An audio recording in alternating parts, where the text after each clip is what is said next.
A starving Mustang, beaten and left for dead, collapsed on the cold, hard ground. His once powerful body was now frail, his ribs visible beneath his dusty coat. No one thought he would survive, but then something incredible happened. When a stranger appeared, everything changed. This is a story of hope, resilience, and an unbreakable spirited journey that will challenge everything you know about courage and second chances. Stay with us to witness an unbelievable transformation that will leave you speechless. The first rays of dawn stretched across the sky, painting the world in hues of gold and orange. A biting wind rustled through the dry grass, carrying the scent of dust and something far worse, the smell of neglect and suffering. In a deserted field, hidden behind an old, rusting barn, a Mustang lay motionless on the ground. His once magnificent coat, a deep chestnut brown, was now dull and caked with dirt and dried blood. His thick black mane was tangled, and his ribs jutted out sharply, a painful reminder of how long he had gone without food. He tried to lift his head, but his body refused to obey. The pain was too much. His dark, intelligent eyes, once filled with wild defiance, now held only exhaustion. Nearby, an old wooden gate hung loosely on its hinges, leading to an empty paddock. There was no hay, no water trough, nothing but dust and neglect. This place had once been home, but now it was a graveyard of broken promises. The Mustang hadn't always been this weak. His owner, a cruel rancher named Owen Carter, had once paraded him around, bragging about his strength and speed. But when the horse refused to be broken, when he fought back against the harsh training and brutal whips, Owen's patience turned to rage. The beating started slowly, a harsh tug of the rein, a whip across the flank. But as the Mustang's spirit refused to bend, the punishments grew crueler. No food, no water, no shelter from the scorching sun or freezing nights. Until one day, Owen made his final decision. He dragged the Mustang out behind the barn, tied it to a post, and beat it one last time. When the Mustang collapsed, too weak to stand, Owen cut the rope and walked away. A waste of time, he muttered, leaving the Mustang to die alone. Miles away, a battered old pickup truck rumbled down a dirt road. Inside, Jake Lawson, a horse rescue activist, gripped the steering wheel tightly, his sharp eyes scanning the landscape. His work was never easy, saving mistreated horses, tracking down abuse cases, and negotiating with people who didn't care. It was exhausting, but he never gave up, not after what he'd seen, not after what had been done to horses like this. Mustang. A call had come in the night before, a tip-off about a horse abandoned behind an old ranch. The person hadn't left their name, just an address.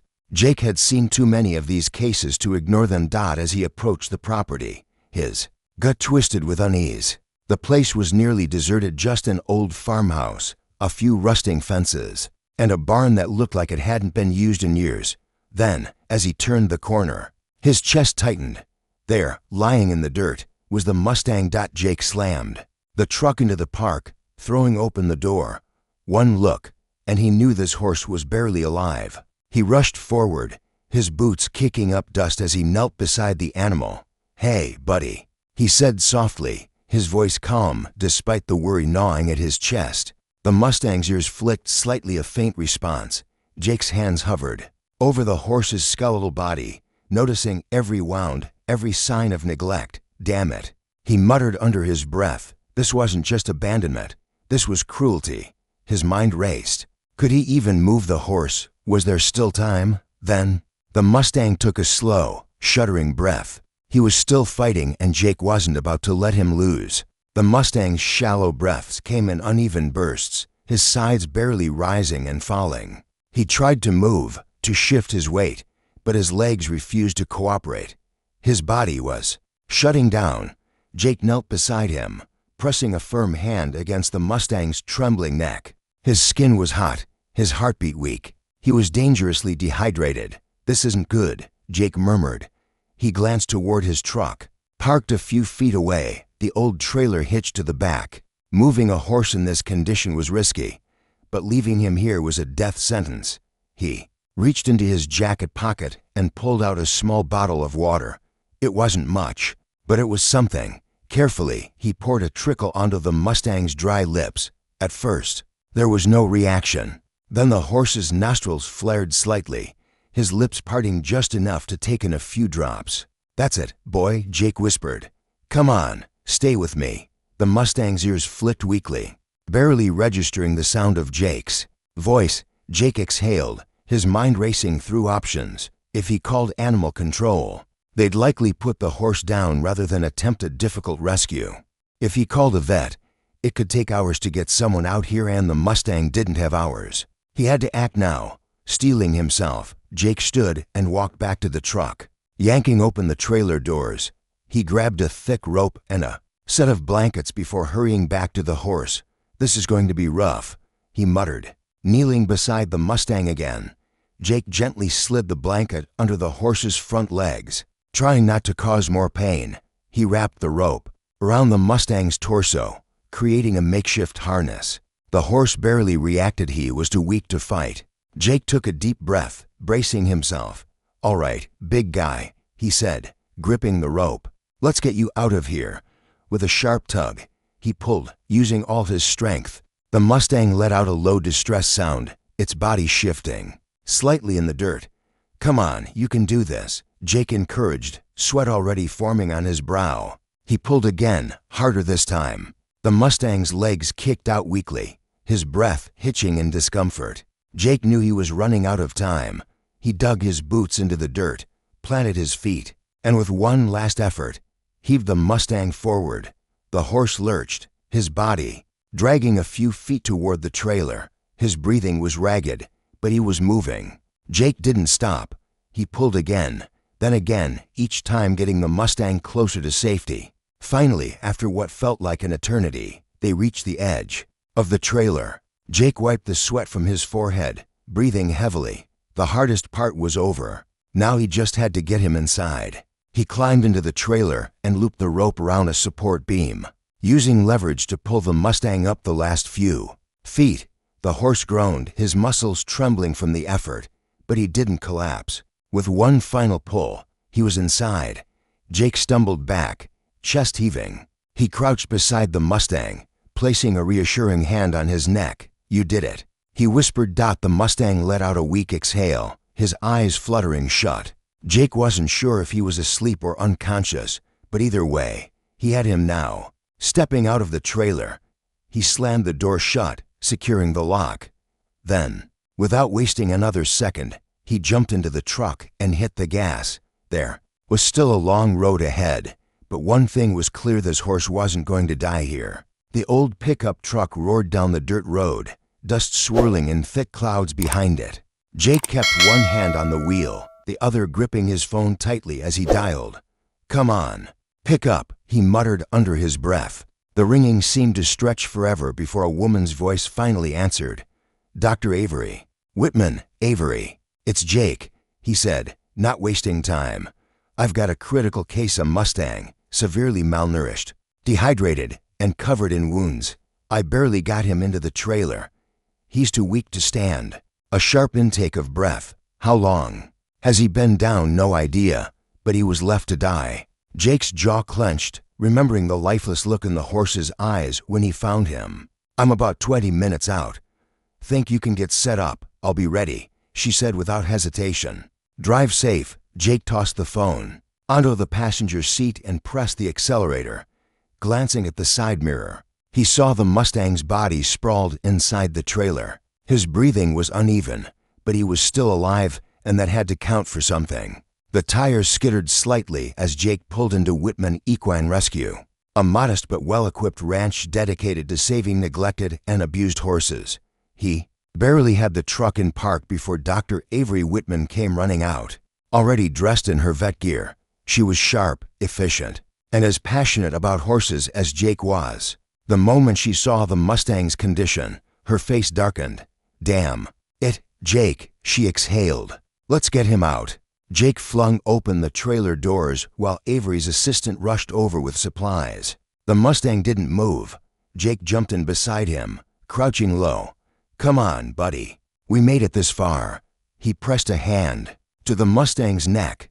The heartbeat was slow, but there, Avery climbed into the trailer, her hands already checking for injuries. "He's critical, but we might have a chance, she said. She looked at Jake. Think we can get him standing? Jake studied the Mustang's frail body, then nodded. We have to try. With ropes secured under his torso and a team of people lifting, they heaved the Mustang to his feet. He swayed dangerously. Jake held his head steady, whispering to him, "Easy, boy, easy." His legs wobbled but didn't buckle. Avery was already hooking up for fluids. We need to get his hydration stabilized. He's running on fumes. Jake didn't move from the horse's side. He's a fighter. Avery gave him a sideways glance. Let's hope you're right. The Mustang closed his eyes, leaning into Jake's touch. For the first time since Jake had found him, he didn't look like he was waiting to die. The Mustang stood unsteadily in the treatment stall, his legs trembling beneath his frail body. His chestnut coat, once sleek and strong, now hung loosely over his bones, a cruel reminder of how close he had come to death. Jake kept a firm but gentle hand on his neck, feeling the horse's labored breaths beneath his palm. Avery worked quickly, adjusting the fur bag that dripped life-saving fluids into the Mustang's bloodstream. His hydration levels are dangerously low, she murmured. We need to get him stronger before he can eat anything solid. Jake nodded, but his jaw was tight with frustration. How long do you think he's been like this? Avery glanced at the horse's wounds, tracing old scars along his flank. Weeks, maybe longer. Starvation, dehydration, untreated injuries. He's been through hell. She turned to Jake, her blue eyes sharp with something unspoken. Jake sighed. I already know what you're going to say. You think his owner did this. Jake's fingers twitched against the Mustang's mane. He had seen too many cases like this, and the signs were always the same. Someone had given up on this horse, brutalized him, then thrown him away like garbage. He didn't get here on his own, Jake said, voice tight. Someone wanted him dead. Avery exhaled sharply, shaking her head. If you find out who did this, I will. The Mustang shifted his weight, nearly giving out beneath him. Jake caught him, steadying him with both hands. Easy, boy. The horse didn't fight him this time. That was progress. Hours passed. The Mustang was still weak, but he was standing on his own now, his ears flicking toward every sound. Jake watched from the other side of the stall, arms crossed. He's watching. You, Avery noted. Jake smirked slightly. Yeah, probably trying to figure out if I'm just another bad guy. Avery sat down with her clipboard. Are you going to keep him? Jake hesitated. He had rescued a lot of horses, but this one felt different. Maybe it was the way the Mustang had fought to survive. Maybe it was the fact that someone had tried to break him, and he had refused to give in. Or maybe it was because Jake saw something of himself in the horse, worn down, beaten by life, but still standing. He exhaled. I don't know yet. Avery gave him a knowing look. You do. Jake didn't answer because deep down, he already knew the truth. This horse wasn't just another rescue. He was meant to be here. The Mustang's breathing had steadied, his legs no longer trembling as badly as before. He still wasn't strong, but he was standing on his own, and that was something. Jake leaned against the wooden stall, arms crossed, watching the horse with careful eyes. He had seen too many rescues go wrong. Horses were so traumatized that they never trusted again, never fully recovered. But something about this one was different. He wasn't broken, wounded, yes, starved, abused, and thrown away like trash, but not broken. Avery walked up beside him, clipboard in hand. His vitals are improving. It's slow, but it's happening. Jake gave a slight nod. That's good. He's watching you again. Jake turned his head, locking eyes with the Mustang. The horse's gaze was cautious, not fully trusting, but curious. That curiosity was what made Jake hopeful. It meant there was still something left inside him that hadn't been destroyed. You need to start working with him, Avery said. Jake's jaw tensed. He knew she was right, but pushing too soon could do more damage than good. Not yet, he murmured. He needs to know he's safe first. Avery smirked. You say that, but I know you. You've already decided he's yours. Jake shot her a look. I haven't decided anything. She laughed. Sure, keep telling yourself that. She walked away, leaving Jake alone with the Mustang. The horse's ears flicked forward slightly. his body language not as rigid as before. Jake took a slow step forward, careful not to startle him. The Mustang's muscles tensed, his nostrils flaring. Jake stopped, waiting, giving him a choice. Seconds passed. Then, ever so slightly, the Mustang relaxed. It was just a fraction of a change, but Jake noticed. "Good boy," he murmured. Keeping his voice low and steady, he took another step. This time, the Mustang didn't move away. It wasn't much, but it was a start. The next day, Jake was up before dawn, standing at the edge of the Mustang's paddock. He had decided to give the horse space but stay nearby, letting him get used to having a human around without pressure. But something was different this morning. The Mustang wasn't pressed against the farthest corner of the paddock like before.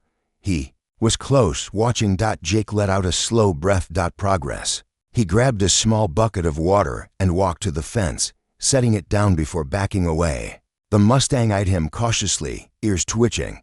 Then, after a long moment, he took a step forward. Jake didn't move, didn't speak.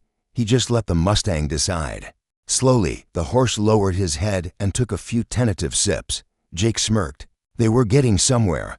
Later that afternoon, Avery leaned on the fence, watching as Jake stood in the paddock, arms at his sides, waiting.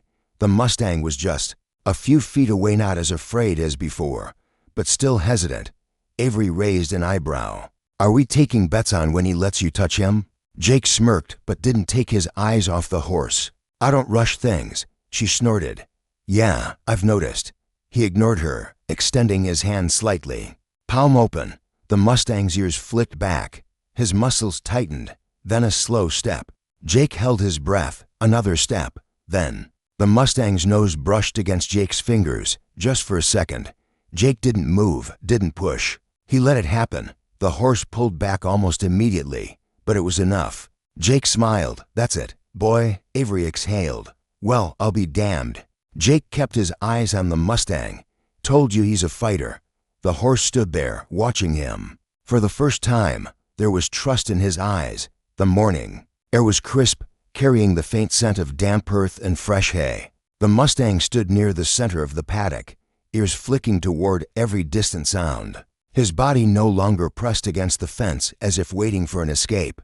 Jake watched. From a few feet away, hands in his pockets. Every day, the horse had gotten a little braver, a little stronger. The fear in his eyes had faded, not completely, but enough for Jake to see the Mustang he was meant to be. And now it was time for the next step. He took a slow step forward, letting the Mustang see him and hear him. The horse didn't move away. This time, Jake reached into his jacket pocket, pulling out a piece of apple, letting the scent carry between them. The Mustang's nostrils flared slightly, and his dark eyes locked onto the fruit. Then, cautiously, he took a single step forward. Jake didn't speak, didn't move. He let the horse decide. The Mustang hesitated, then took another step. The distance between them shrank until the horse was close enough that Jake could feel the warmth of his breath. And then, with slow, deliberate movement, the Mustang stretched out his neck and took the apple from Jake's hand. Jake exhaled, the smallest smile tugging at his lips. A trust had been formed. Later that day, Jake stood at the paddock fence, watching as Avery approached with a clipboard tucked under her arm. She leaned against the wooden railing, following his gaze toward the Mustang, now moving with more confidence. "He's looking good," she noted. Jake nodded. "Yeah, still has a long way to go, though." Avery smirked. "So do you," Jake scoffed. "What's that supposed to mean?" She shrugged. "You act like you're keeping your options open, but you already know." Jake didn't answer because deep down he did. The Mustang wasn't just another rescue. He was staying. The first touch that evening, as the sun dipped below the horizon, Jake stepped into the paddock once more. The Mustang watched him approach, ears flicking toward him, but he didn't move away. Jake took his time, walking in slow, steady steps. The Mustang's muscles tensed slightly, but it did not bolt. Jake stopped just a foot away. The moment stretched long between them, and then, with a deep breath, Jake reached out. His hand hovered for a second before gently resting against the Mustang's neck. The horse flinched at first, his body instinctively pulling away, but then he stayed. His skin twitched under Jake's touch, but he didn't run. Jake let his hand rest there, his fingers lightly brushing the Mustang's scarred skin. "You're safe now, boy," he murmured. "No one's ever going to hurt you again." The Mustang exhaled slowly, his body relaxing just slightly.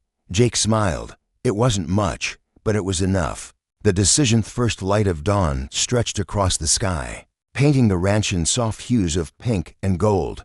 Jake stood by the paddock fence, coffee in hand, watching the Mustang move freely for the first time. It had been weeks since he rescued him, weeks of patience, slow progress, and careful trust building. And now, the Mustang was no longer the broken, starving creature Jake had found lying in the dirt. He was stronger, braver, whole again. Jake took a sip of his coffee, a satisfied smirk tugging at his lips.